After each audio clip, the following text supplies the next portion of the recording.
welcome you into Gayaka's YouTube channel. So आज हम करेंगे 3.3 के वर्ड प्रॉब्लम का question number 4. So let's begin. लेकिन चालू करने से पहले अगर आपने अभी तक मेरे चैनल को सब्सक्राइब नहीं किया है तो please subscribe my channel, click on the bell icon and share the video. So let's begin. Question है आपका, taxi charges consist of fixed charge together with the charge of the distance covered. Taxi charge के बारे में बात कर रहे हैं. अब इस क्वेश्चन को आप ध्यान से समझना. टैक्सी चार्ज में फिक्स चार्ज है. सपोज आप मुंबई से पुणे जा रहे हैं, तो मुंबई से पुणे जाते वक्त आप कितना भी डिस्टेंस ट्रैवल करो, फिक्स चार्ज है 500 रुपीज. 500 तो आपको देने ही देने हैं. उसके अलावा आप जितना डिस्टेंस ट्रैवल कर रहे हो, जैसे आप ट्रैवल कर रहे हो 10 किलोमीटर, तो 10 किलोमीटर का पर किलोमीटर के हिसाब से अलग से आपको पे करना है. यानी 500 प्लस पर किलोमीटर का price. Hope it is clear to you. आगे करते हैं, आपको और क्लियर हो जाएगा. So taxi charges consist of fixed charge together with the charge for the distance covered. जितना भी डिस्टेंस कवर होगा उसका पर किलोमीटर के हिसाब से plus fixed charge. For a distance of 10 kilometer, charge paid is ₹105. 10 kilometre जब हम ट्रैवल कर रहे हैं तो हमें 105 पे करना पड़ा एंड 15 किलोमीटर के लिए पे करना पड़ रहा है 155. तो हमें फाइंड करना है fix charge and charges per kilometre. और हमें ये भी फाइंड करना है कि अगर 25 किलोमीटर कोई पर्सन ट्रैवल कर रहा है तो उसे कितना पे करना होगा. सो जो हमें फाइंड करना है वही हम अज्यूम करेंगे. So let the cost of fixed charge be X. Fixed charge को हम ले लेते हैं एक्स बिकॉज हमें पता नहीं है वो कितना है. एंड चार्जेस पर किलोमीटर इसको हम ले लेते हैं वाई. अंडरस्टूड. फिक्स्ड चार्ज को लिया x, चार्जेस पर किलोमीटर को हमने ले लिया है y. नाउ आप कहीं से कहीं जा रहे हो, 1 किलोमीटर का आपने ले लिया है y रुपीस. अब फर्स्ट कंडीशन को ध्यान से समझते हैं. For a distance of 10 kilometre कितना ट्रैवल कर रहे हैं 10 किलोमीटर. 1 किलोमीटर का y रुपीस, 10 किलोमीटर का क्रॉस यानी कि 10y रुपीस. क्लियर. कितना पे करना है हमको 105. 10y is equal to 105 rupees. इसमें फिक्स चार्ज भी ऐड करना है हमें, यानी plus x. Fix charge plus charge per kilometre is equal to 105. ये हुआ हमारा इक्वेशन 1. अंडरस्टूड. सेकेंड, 15 किलोमीटर का है 155 रुपीस. अगेन फिक्स चार्ज तो है ही, आप कितना भी ट्रैवल करो एक चार्ज तो आपको पे करना ही है. प्लस कितना किलोमीटर ट्रैवल करना है 15. 1 किलोमीटर का कितना है y रुपीस. 15 किलोमीटर का कितना होगा 15y इज इक्वल टू कितना पे करना है उसके लिए हमें 155 rupees. Clear.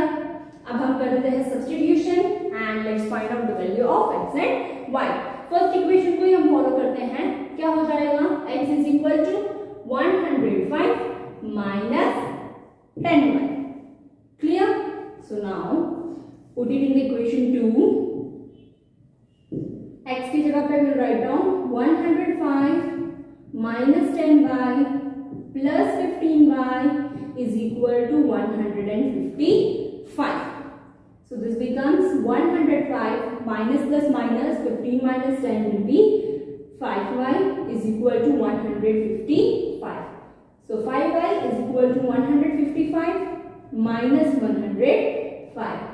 5y is equal to 5 minus 5 0 50.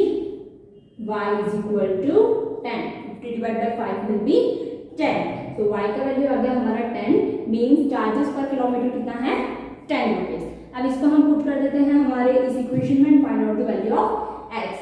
So x is equal to 105 minus 10 into 10 10 will be 100. So 105 minus 10 is equal to 5 rupees. तो फिक्स चार्ज कितना आ गया हमारा 5 rupees.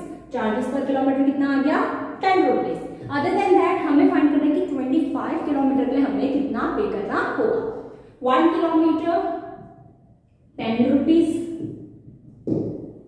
25 kilometer 25 into 10 which is equal to 250 rupees.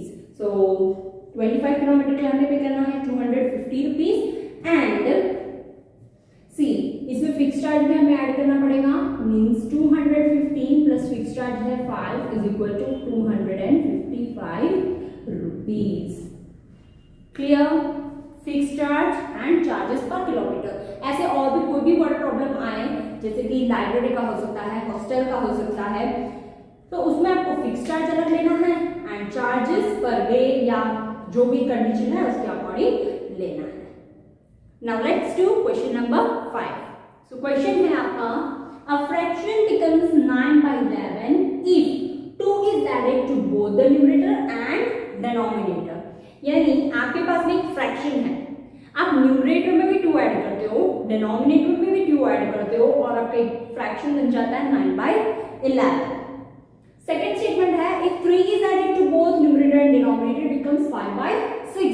जैसे हमने 2 add किया तो वो 9/11 हो गया. ऐसे ही अगर हम 3 ऐड करते हैं दोनों में तो हमारा फ्रैक्शन बन जाएगा 5/6. We have to find the fraction. So let the fraction be x upon y. या फिर हम ऐसा बोल सकते हैं कि हमने न्यूमरेटर को x लिया है और डिनोमिनेटर को y लिया है, ये बोल सकते हैं हम. Now according to statement 2 is added to numerator and denominator.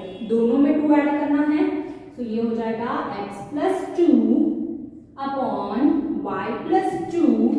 Fraction becomes 9/11 यानी इज इक्वल टू 9/11 बोल सकते हैं. क्लियर. ना इसको हमें करना होगा क्रॉस सिंप्लीफाई करने के लिए. तो ये क्या बन जाएगा हमारा 11 ब्रैकेट x plus 2. इसको ध्यान से आप लोग सिंप्लीफाई करना. कुछ स्टूडेंट सिंप्लीफाई करने में ही काफी मिस्टेक्स कर जाते हैं. तो 11 को पूरे ब्रैकेट से मल्टीप्लाई करना है. इज इक्वल टू ये पूरा ब्रैकेट जाएगा 9 के पास यानी 9 into y plus 2. 11 into x 11x 11 2s are 22. 9 into y 9y 9 2s are 18. 9y को इधर ले लेते हैं माइनस में. 11x minus 9y is equal to 18 minus 22. Clear? So 11x minus 9y is equal to minus 4. Next minus 9y is equal to minus 4. इसी को हम in terms of x भी कर देते हैं for substitution method. So x is equal to क्या हो जाएगा हमारा 9y minus 4 upon 11. Clear? अब सेकेंड स्टेटमेंट पे चलते हैं. 3 को ऐड करना है हमें न्यूमरेटर एंड डिनोमिनेटर में. तो जैसे हमने 2 ऐड किया वैसे ही हम 3 ऐड कर देते हैं. So this becomes x plus 3 upon y plus 3 is equal to 5/6. Clear. Again कर देते हैं क्रॉस.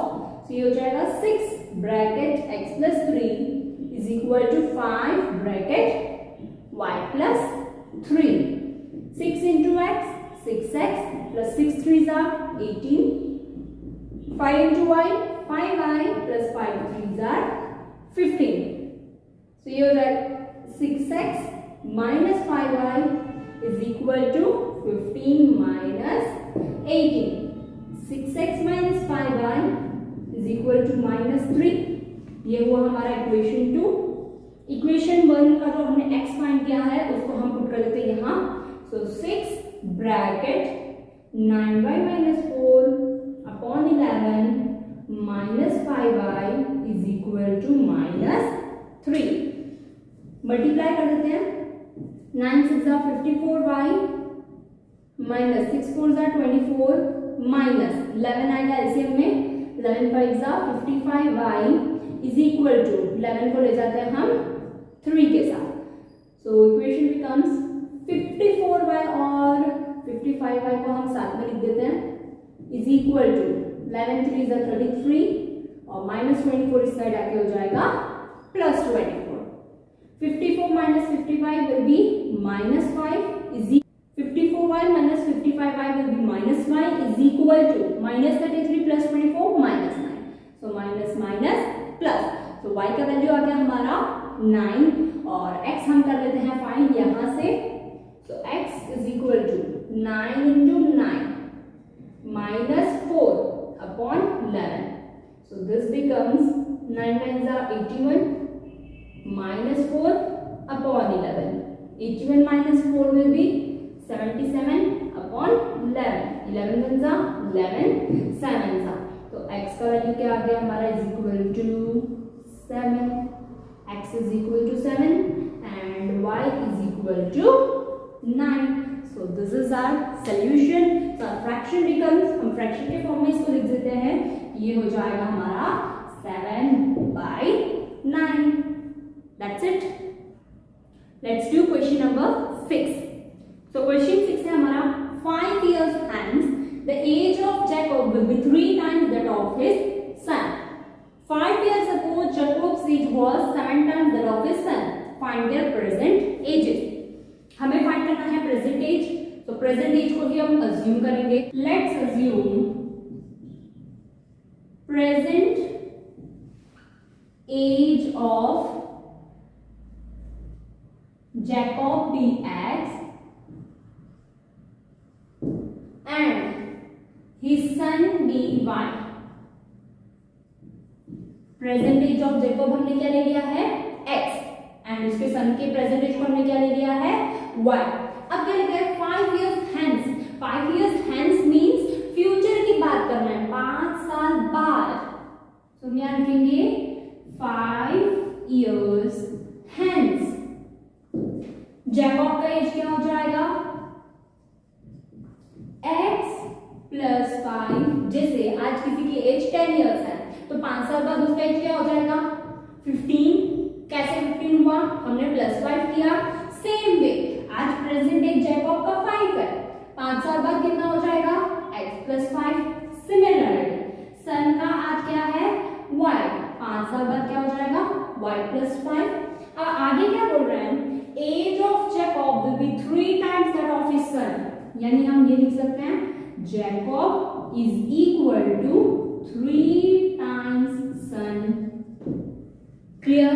5 साल बाद जैकब क्या है x plus 5 is equal to 3 bracket son क्या है y प्लस 5. इसको कर देते हैं simplify. x plus 5 is equal to 3 into 1 3y. 3 5 are 15. Clear. और प्लस 5 को ले जाते हैं इधर, ये हो जाएगा 3y plus 15 minus 5. So x is equal to 3y plus 10. ये हुआ इक्वेशन 1. क्लियर. सेकेंड स्टेटमेंट देखते हैं. सेकेंड स्टेटमेंट क्या है 5 years ago. अब 5 years ago बोल रहे हैं मतलब 5 साल पहले. आज किसी का 10 years है, एज 10 years है तो 5 साल पहले कितना रहा होगा 5. क्या किया -5 किया. सेम वे अब इधर हम लिखेंगे 5 years ago. जैकब क्या होगा x माइनस 5. सन क्या होगा y माइनस 5. एंड आगे क्या बोल रहे हैं Jacob's age was 7 times that of his son. यानी Jacob is equal to 7 times son. ये होगा जैकब क्या है x minus 5 is equal to 7 times son. Son क्या है y minus 5. So x minus 5 is equal to 7 into y, 7y minus 7 5s are 35. Minus 5 को इस side ले लेते हैं. x is equal to 7y minus 35 plus 5. So x is equal to 7y minus 30। Clear? अब इसको और थोड़ा सा स्टैंडर्ड फॉर्म में ले आते हैं हम। x minus 7y is equal to minus 30। ये हुआ हमारा इक्वेशन 2 और ये है हमारा इक्वेशन 1। अब हम कर देते हैं सब्स्टिट्यूशन। तो x is equal to 3y plus 10 है, तो let's put x is equal to 3y plus 10 in equation 2। x की जगह पे 3y plus 10 minus 7y is equal to minus 30। Now 3y और 7y को लिख देते हैं साथ में। 3y minus 7y minus 4y plus 10 is equal to minus 30। Minus 4y is equal to minus 30 minus 10। Clear? Minus 4y is equal to minus 40। Minus and minus plus y is equal to 40/4 which is equal to 10।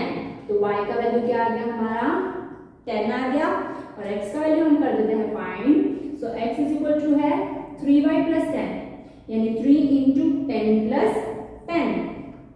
3 10s are 30 plus 10 is equal to 40। तो x का value क्या आ गया हमारा? 40।